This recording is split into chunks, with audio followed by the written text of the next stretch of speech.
창세기 35장 1절로 15절까지의 말씀입니다.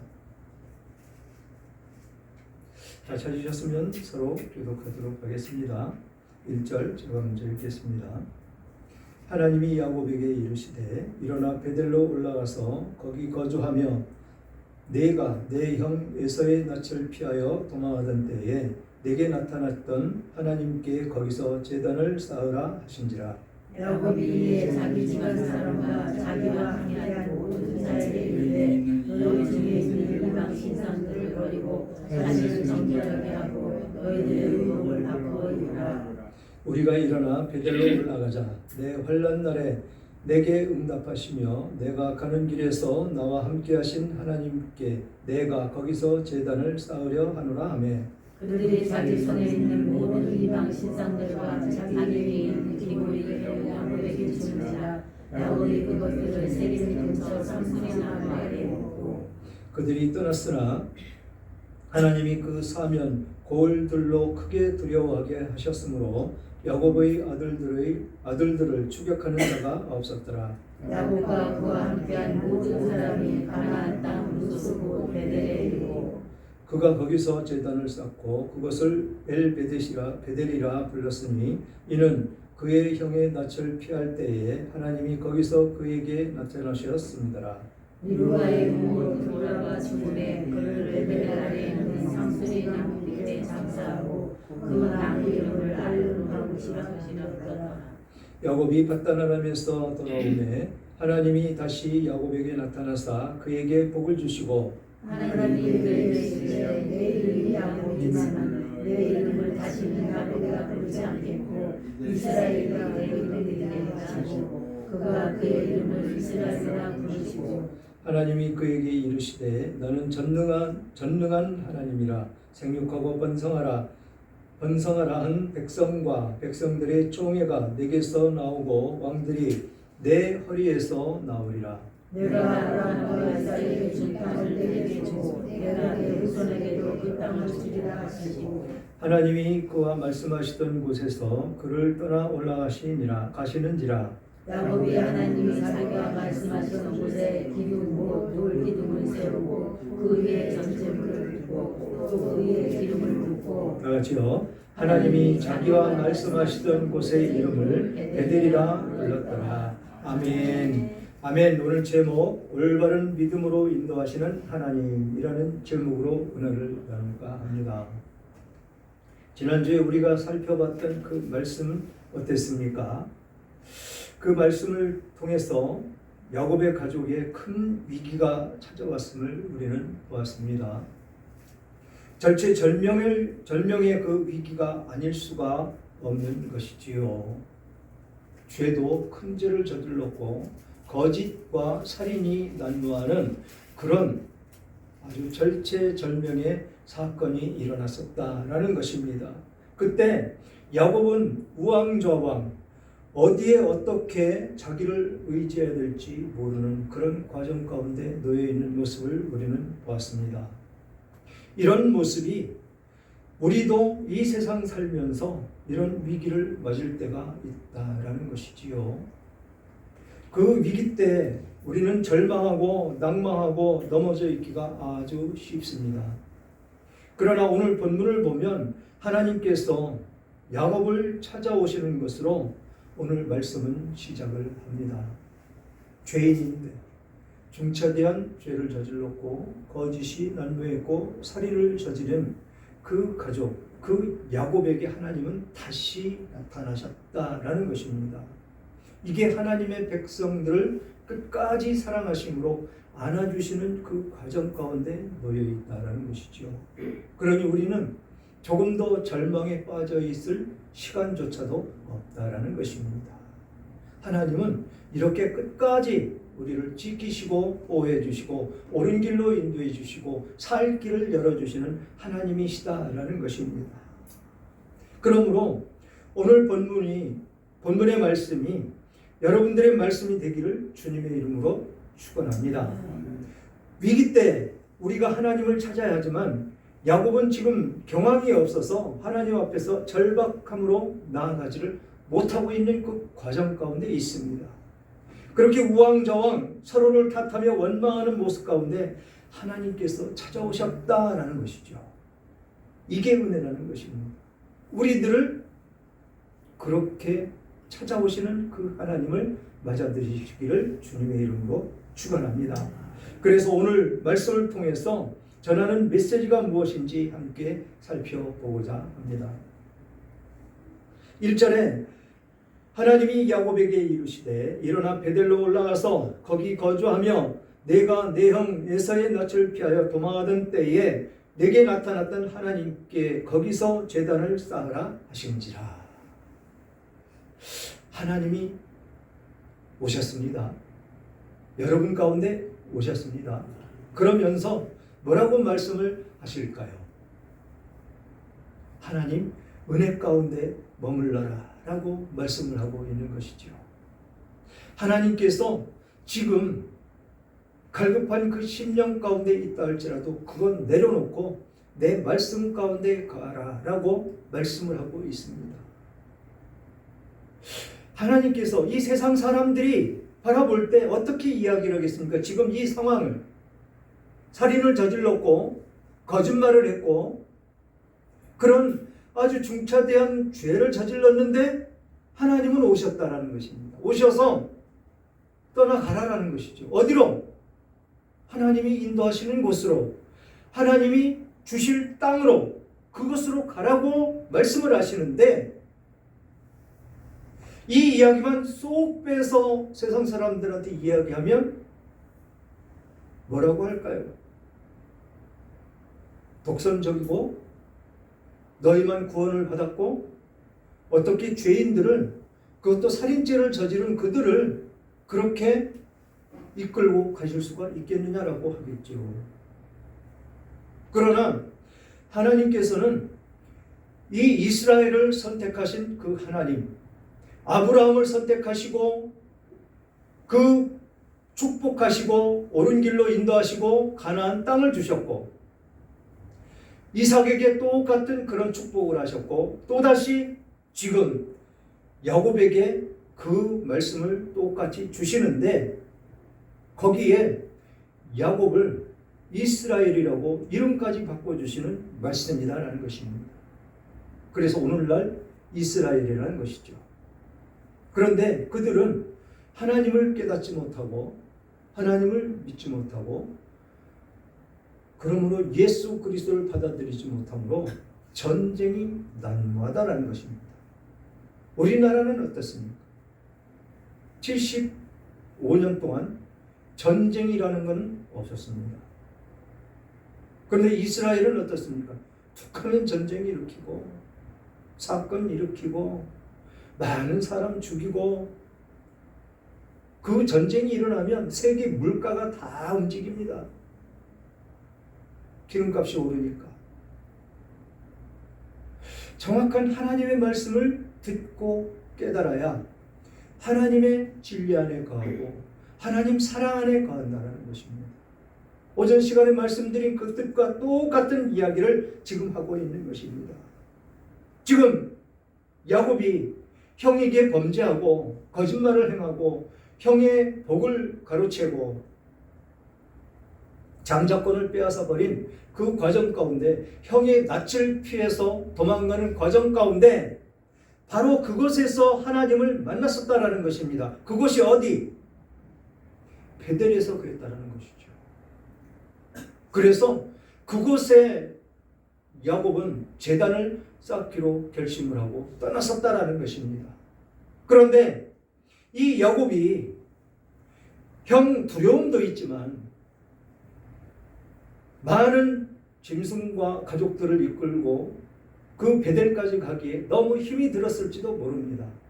그래서 자신의 생각으로 세겜 땅에 머무름으로 말미암아서 그곳에서 그런 큰 죄를 저지르게 됐다라는 것이죠. 그런데 하나님은 그거 따져 묻지 않습니다. 안 묻죠?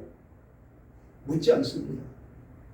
그냥 오셔서 지금 네가 있을 곳이 이곳이 아니니까 어디로 가라고요?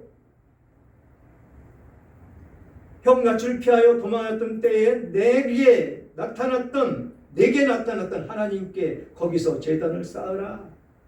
그것이 곧 베델이라는 것이죠. 베델로 올라가라 라고 하나님은 인도하시는 그 하나님을 볼 수가 있습니다. 그러니까 우리가 힘들고 어려울 때 하나님 어디 계십니까?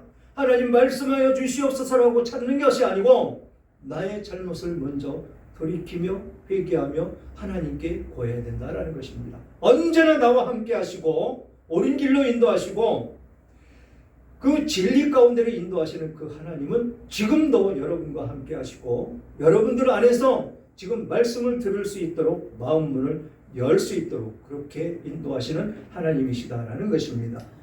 그렇게 인도하시는 그 하나님, 그랬더니 야곱이 즉각적으로 반응을 합니다. 어떻게?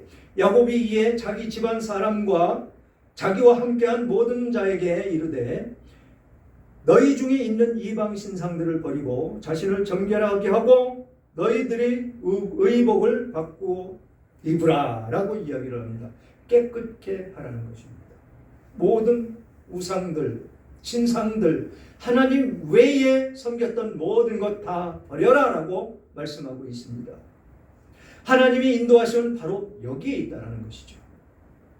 하나님께서 올바른 그 믿음 가운데 인도하시면 이런 신앙이 될 수밖에 없다는 것입니다. 변화의 모습이 나타나야 된다는 것이죠.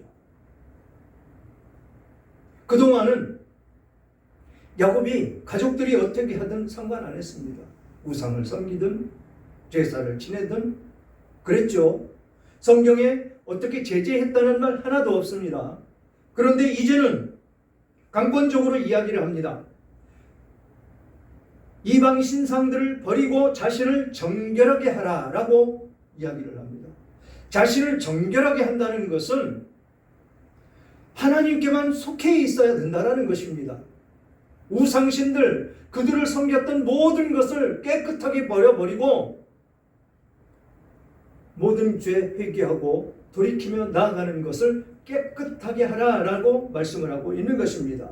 그러면서 우리가 일어나 베들로 올라가자. 내 환난 날에 내게 응답하시며 내가 가는 길에서 나와 함께 하신 하나님께 내가 거기서 제단을 쌓으려 하노라 라고 이야기를 합니다. 그곳에 하나님께 예배를 드리는 그곳을 만들 것이다 라고 이야기를 합니다. 지금 여러분들 가운데 지금 이곳 가운데 하나님께 예배할 수 있는 처소를 세워달라고 늘 기도함으로 지금 이 교회가 세워졌습니다. 그렇죠? 맞죠? 네. 그런 기도가 있었기에 이곳에 교회가 세워졌습니다. 하나님을 섬길 수 있고 하나님의 말씀을 들을 수 있고 하나님께 예배할 수 있는 그런 초소가 세워졌다는 것입니다. 야곱이 그렇게 하나님의 말씀을 듣고 그 베델에 올라가서 그 예배의 초소를 만들겠다라고 이야기하는 그것과 똑같다는 것입니다. 그런 마음을 갖게 하는 것은 그냥 내 생각이 아니었다라는 것이죠. 하나님께서 감동을 주셨기에 그런 결심을 하고 그런 기도를 할 수가 있었다라는 것입니다. 그렇게 제단을 쌓으려 하노라 하매 그들이 자기 손에 있는 모든 이방 신상들과 자기 뒤에 있는 귀고리들을 야곱에게 주는지라 야곱이 그것들을 세겜 근처 쌍수리 나무 아래에 묻고 그들이 떠났으나 하나님이 그 사면 고울들로 크게 두려워하게 하였으므로 야곱의 아들들을 추격하는 자가 없었더라. 하나님이 지켜주십니다. 언제 지켜주십니까? 순종할 때, 우상신들을 다 버릴 때, 나를 정결케 했을 때, 그때 하나님은 우리들을 지켜주십니다. 오직 하나님의 말씀을 따라가는 그 신앙 가운데 하나님은 우리들을 지켜주십니다. 지금 살인을 저질렀고 그 주변 국가들로 인해서 지금 여기 몇 명입니까? 몇 명 안 되지 않습니까? 종들까지 다 해봐야 하나님이 지켜주시지 않으면 이들은 모두 죽임당할 수밖에 없습니다. 야곱이 지금 그거 굉장히 두려워하고 있는 것이죠. 지난주 말씀 30절 보면 야곱이 시므온과 레위에게 이르되 너희가 내게 화를 끼쳐 나로 하여금 이 땅의 주민들 곧 가나안 족속과 브리스 족속과 족속에게 악취를 내게 하였도다. 나는 수가 적은즉 그들이 모여 나를 치고 나를 죽이리니 그러면 나와 내 집이 멸망하리라. 이런 상황 가운데 지금 하나님은 그들을 두렵게 함으로 말미암아서 지금 이들을 지켜주고 계시다라는 것입니다. 그렇게 되기에는 이방신들을 모두 버렸다라는 것입니다. 자신들의 몸을 정결하게 했다, 깨끗하게 했다라는 것입니다. 오직 하나님만 나의 주님으로 받아들이는 그 사건이 일어나고 난 이후에 하나님은 지켜주시는 그 모습으로 나타나고 계시다라는 것입니다. 우리의 가는 길, 우리의 삶을 살아가는 그 길 가운데 하나님은 그렇게 인도를 하실 것이고 모든 두려움이 사라질 것이고 우리들을 공격하는 어떤 악한 원수 마귀라 할지라도 우리를 건들 수 없도록 그렇게 만들어 주신다라는 것입니다. 그런 축복이 여러분들 모두에게 있으시기를 주님의 이름으로 축원합니다. 야곱과 그와 함께한 모든 사람이 가나안 땅 루스 곧 베델에 이르고 그가 거기서 제단을 쌓고 그것을 엘베델이라 불렀으니 이는 그의 형의 낯을 피할 때에 하나님이 거기서 그에게 나타나셨음이었더라. 아멘. 그래서 그것을 엘베델이라고 했는데 이 엘베델의 뜻은 베델의 하나님이다 라고 명령을 하는 것입니다. 베델의 하나님, 그곳에서 야곱이 만났던 그 하나님, 그곳에 제단을 쌓으라라고 하나님께서 말씀하신 대로 그곳에 올라가서 지금 그곳에서 제단을 쌓고 예배를 드리는 그 모습으로 나타나고 있다라는 것이죠.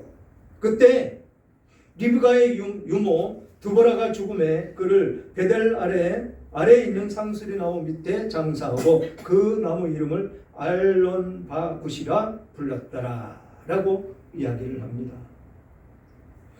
이 유모는 어떤 관계입니까? 엄마 대신 젖을 먹여주고 길러주는 어머니이죠. 그러니까 굉장히 정이 들었다. 그래서 이 리브가는 그렇게 자신의 그 젖어머니 그를 죽음으로 말미암아서 슬피 울며 장사를 했다. 이 알론바굿이라는 뜻은 곡함의 상술이다라는 것입니다. 그곳에서 리브가가 곡을 하며 슬퍼했다라는 뜻을 가지고 있습니다. 그리고 9절을 보니까 야곱이 밧단 아름에서 돌아오매 하나님이 다시 야곱에게 나타나사 그에게 복을 주시고 하나님이 그에게 이르시되 내 이름이 야곱이지만은 내 이름을 다시는 야곱이라 부르지 않겠고 이스라엘이 내 이름이 되리라 하시고 그가 그의 이름을 이스라엘이라 부르시고 하나님이 그에게 이르시되 나는 전능한 하나님이라 생육하며 번성하라 한 백성과 백성들의 총회가 내게서 나오고 왕들이 내 허리에서 나오리라. 이런 복이 우리들에게 다 있습니다. 다 있습니다. 다 있는데 왜 야곱은 그렇게 왕이 그 허리에서 나오게 우리에게는 없느냐고요? 있습니다. 왜 없습니까? 예수 믿으면 왕인데 왕의 아들인데 왕자 아닙니까? 만왕의 왕의 아들. 그런 복이 여러분들에게 있습니다. 있는데 지금 그것을 그냥 이 세상과 똑같이 여기기 때문에 기쁨으로 받아들이지를 않는다는 것이죠. 우리는 하나님의 아들, 하나님의 딸 아닙니까? 그러면 어떻습니까? 왕의 아들, 만왕의 왕의 아들. 그거보다 더 기쁜 게 어디 있겠습니까? 그렇게 전능하신 하나님이 뭐라고 말씀하시느냐면 생육하고 번성하라. 이 명령을 창세기에도 하셨는데 지금 전 세계가 지금 이거 지킵니까? 지금 여성가족부에서 아이들에게 세상에 섹스하는 그 만화책 같은 거를 다 만들어서 돌리고 남자와 여자만이 사랑해야 되는 것이 아니다라고, 남자와 더불어 사랑할 수도 있고 여자와 더불어서 사랑할 수도 있다. 그러니 성적 자유를 누리며 살아나라고 교육을 시킨 것이 지난 5년 정권에서 했던 일입니다. 그러니까 어떻게 세상이 변해갑니까? 아이들 낳는 거 중요하지 않다고 생각을 하는 것입니다. 그러니까 지금 젊은이들 결혼도 안 하려고 그러죠. 우리 아들부터 그렇습니다. 결혼 안 하려고 그러죠. 또 자녀들 낳으려고 합니까? 안 합니다. 강아지 사서 기르고 고양이 기르고 그 털 빠지고 그러는데 그게 좋다고 거기에 빠져서 자기 자녀 기르는 그 얼마나 기쁨이 있습니까? 물론 속 썩일 때 마음 아플 때도 있죠. 그런데 지금 이 모든 면을 보면 하나님을 역향하고 있는 모습입니다. 그래서 마지막 때가 가까워지므로 세상은 점점 악해져 갑니다. 그러니까 여성가족부를 뭘 만든다고요? 동성가족부. 남자와 여자 성이 동일하다라는 그런 가족부를 만들어서 여기 우리가 늘 기도하자고 하는 포괄적 차별금지법, 이거 국회에 통과되지 않을 것 같으니까 그런 꼼수를 써서 그런 가족부를 만들어서 지금 아주 미혹하고 유혹하며 그렇게 이끌어가고자 만들고 있는 것이 바로 그것입니다. 물론 성소수자 보호받아야 되지요. 성소수자 얼마나 될 것 같습니까? 얼마 안 됩니다. 아주 소수입니다. 그거 차별하지 않아도 그들 보호받습니다. 차별금지법 만들지 않아도. 그런데 문제는 어디에 있느냐면 그 성소수자를 보호하자는 그 명목하에 동성연애가 합법화된다라는 것입니다. 지금 이태원이나 이 종로, 종각, 여기 그 어딘가 낙원상가 그 뒤 카페 이런 데 가면 전부 다 동성연애자들이 판을 치고 있습니다. 그들은 성소수자가 아닙니다. 제가 사업할 때 알고 지내던 인천에 있는 강아무개 사장님이 계십니다. 아들 하나, 딸 둘. 위에 둘이 누나가 있으니까 여자처럼 아이가 자랐습니다. 그러니까 대학교는 갈 성적은 못 되고 고등학교 졸업하고 미용 기술을 배워서 미용을 하는데 여자들 속에 사쳐 사니까 어느 날 갑자기 돈 가지고 필리핀에 가서 여자가 돼서 왔습니다. 이게 성소수자입니까? 아니라는 것입니다. 지금 그것을 합법화시켜 가고 있다는 것이죠. 그런데 그 사람은 평생 약을 먹으며 살아야 됩니다. 기능이 바뀌었기 때문에 그 바뀐 기능을 유지하기 위해서는 호르몬 주사, 호르몬 약을 평생 먹어야 된다는 것입니다. 아니면 약 안 먹으면 아프고 고통스러워서 살지를 못합니다. 그런데 그게 좋다고, 그게 옳다고 그것을 만들어 가자고 지금 만드는 것이 바로 그 포괄적 차별금지법, 거기에 들어있다는 것입니다. 우리는 온전히 그것을 알아야 된다는 것입니다. 여기서 생육하고 번성하라 한 하나님의 백성들에게 주어진 이 사명을 우리는 완수하며 살아야 됩니다. 역행하면 안 됩니다. 역행하면 하나님은 그냥 버려두지 않으십니다. 그렇게 왕들이 그 허리에서 나온다고 말씀하신 그 왕이 계속해서 어디까지 이어졌습니까? 예수 그리스도까지 그 족보는 이어져서 내려왔지요. 그것을 이야기하는 것입니다. 내 허리에서 왕이 나오리라. 라고 말씀한 이 약속의 말씀은 예수 그리스도가 오심으로 말미암아 성취가 되었다라는 것이지요.